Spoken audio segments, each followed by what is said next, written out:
Once upon a time, there lived a woman named Mimi. Mimi was a beautiful woman with sharp eyes like a cat's. Her husband was a wealthy business owner. Their love story began like a fairy tale.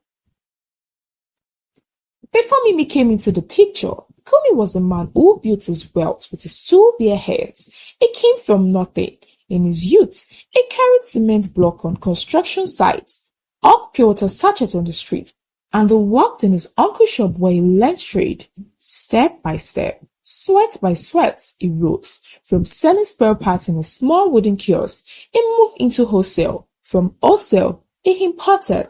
Slowly, his name began to carry weight. Kumi, the businessman, he built houses, bought cars, and people said, "Ah, Kumi, you're blessed." But Kumi had one weakness, his soft heart. He believed too easily.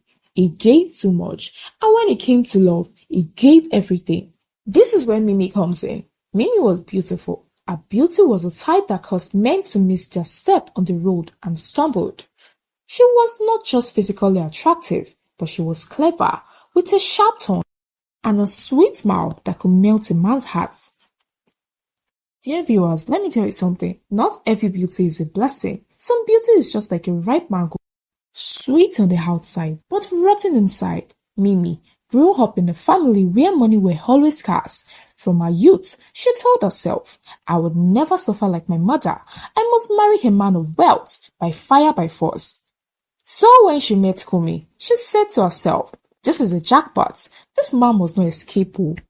Kumi, blinded by love, thought he had found an angel. He showered her with gifts, clothes, gold jewelry, and even took her a trip to Dubai. Mimi wore the crown of wifehood proudly, but deep inside, her heart was calculating. Now, even when Kumi was treating her like a queen, Mimi had another man hidden in the shadow. A young man, smooth talker, jobless but handsome. The kind of man that whispers sweet nothing that make a woman forget her senses. His name was Laide. Mimi told herself she could play both sides. Kumi is my provider, but Laide is a sweet escape. She gave Laide expensive perfumes, stolen money from Kumi's pockets, and sometimes even lied that she needed money for her mother's hospital bill. Kumi, innocently and trusting, gave her without questioning. One day, Mimi came with a sweet voice. She rubbed Kumi's shoulders and said, "My husband, don't you think it's time for us to open a joint account? Look at us, husband, wife, one flesh, one body. Shouldn't we also be one in money?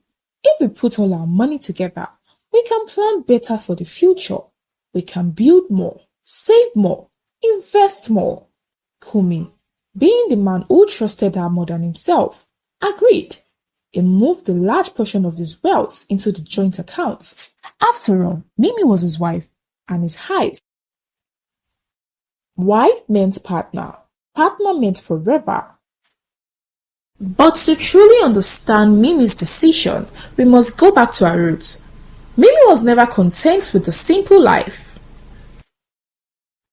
Mimi grew up in a small town far away from the bustling city. She was the daughter of a struggling palm wine tapper and a petty trader who sold tomatoes in the market. From childhood, Mimi was known for her beauty and her sharp tongue, while other girls her age fetched water and helped their mother in the kitchen. Mimi spent her time dreaming of wealthy life, clothes, cars, gold jewelry, and all kinds of powerful things only money can buy.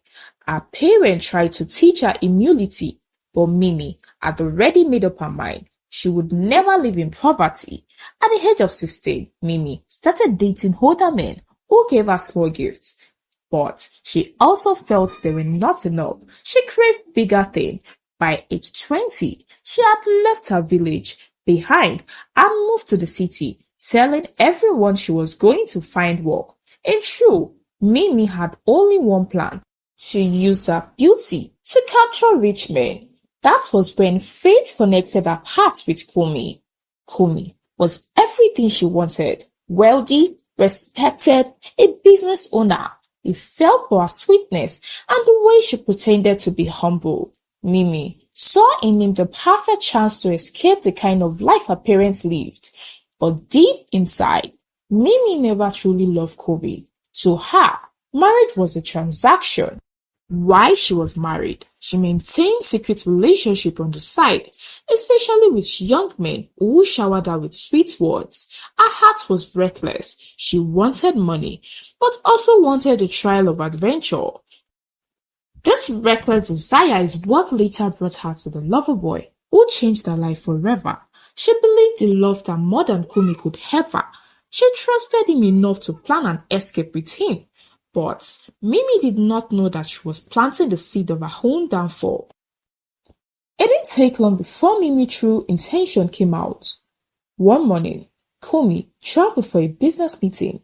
Before the sun could fully rise, Mimi dressed up quietly, took her handbag, and went to the bank with fake tears. She told the bank manager, "My husband is away, but we need this money urgently." Before anyone could question her, she withdrew everything, every kobo, every naira. When she stepped out of the bank, her face broke into a smile. She rushed to meet Lady, her lover boy. She said, "Now we are free. Let's travel out. Let's enjoy life. My husband is finished." Kumi returned from his trip only to find the house empty, the bank accounts dry, and Mimi's clothes gone. Neighbors wailed. Friends shook their head. But Kumi, he locked himself inside. He did not cry outside. He swallowed his pain like a bitter cola. Now, Mimi thought she had won. But do you know what happens when a thief joins hand with another thief? Lady, the lover boy, who was smarter than she thought. Unknown to her, he had planned everything from the start. The moment Mimi transferred all the money to him, he smiled and hugged her and whispered, "Baby, let me go and book our tickets. Wait for me here." He left. Mimi waited and waited and waited. 3 hours passed. 6 hours passed. Mimi called his phone, switched off. She went to his house, empty. Dear viewers, Lady has vanished into the air, carrying all the money with him. Mimi screamed. She wailed. She rolled on the floor of her hotel room like a goat about to be slaughtered. All her plans, all her greed, ended in shame. Broken, disgraced, and abandoned, Mimi tried to return home, but by the time she reached Kumi's house, the gates were locked. The security man looked at her with disgust. "Madam, Oga said you're not welcome here," the gatekeeper said. She went to her families, but they even rejected her. Nobody wanted to associate with her shame. From riches, she fell to rag. From eating in a golden plate, she was begging for crumbs. Kumi, on the other hand, thought broken at first, rebuilt himself slowly. He rose again. His business partner, seeing his resilience, stood by him, and in time he found peace again. And so, that is how Mimi planned to dupe her husband, but instead she was duped by her own lover. There is a saying among the elders, the rat that goes to steal oil in the night will not only stain its body, but it may also lose its tail in the trap. Mimi lost more than her tail. She lost everything. Greed will always destroy, lies will always catch up, and betrayal is a seed that grows into sorrow. This is the end of the story. Thank you so much for watching. Please give this video a thumbs up, share your thoughts about the story in the comments, and please support my growth by subscribing to my YouTube channel. See you in my next one. Bye.